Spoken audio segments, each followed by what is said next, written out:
Questions for you on this that are a little bit off script, but you Go mentioned ahead. Go ahead. This is well, fun. you mentioned surveys earlier, and I'd love your thoughts on surveys. I mean, do you find them to be a reliable tool?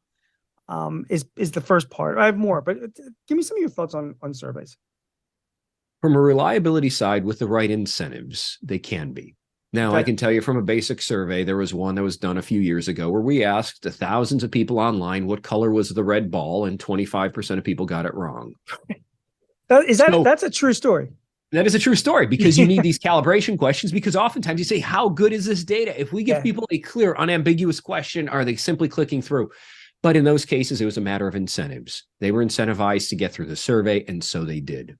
I see. Now, So what what you're saying is they were just responding anything so they could just get through the survey because the they thing? got some kind of reward at They the end. start offering rewards, gift cards, and the goal is to get through the survey as quickly as possible. I've been guilty of that. Keep going. And so I look at it oftentimes as a matter to say, what does the other side get for it? Yeah. And so when I look at it to say, if we're going to go back and forth, you're going to ask me all these questions. What's in You it could for be me? sitting somewhere. You could be like, hey, so did you go skiing? And my question would be, no, why? Why are you curious about that? And I think where companies struggle sometimes is that they don't explain clearly to their customers what they're going to do with that data.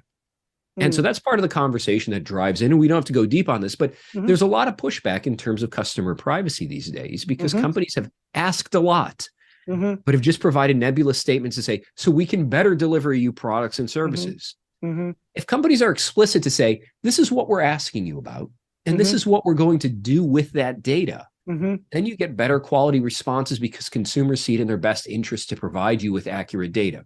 If You know, instead the transaction is, I give you a question, and if you answer it, I give you 5% off, yeah, then it doesn't matter whether I give a good answer or not. yeah, yeah. In the 25 years I've been running my company, we've never done a survey. We have about 600 active clients right now.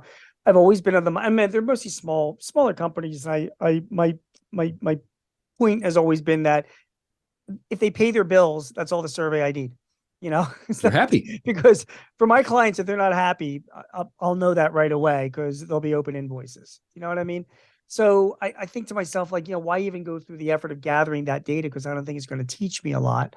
But then again, Neil, I mean, like it could teach me more. I mean, there is data that I could be gathering about my clients. It's just that, like you just said, I don't want to bother them.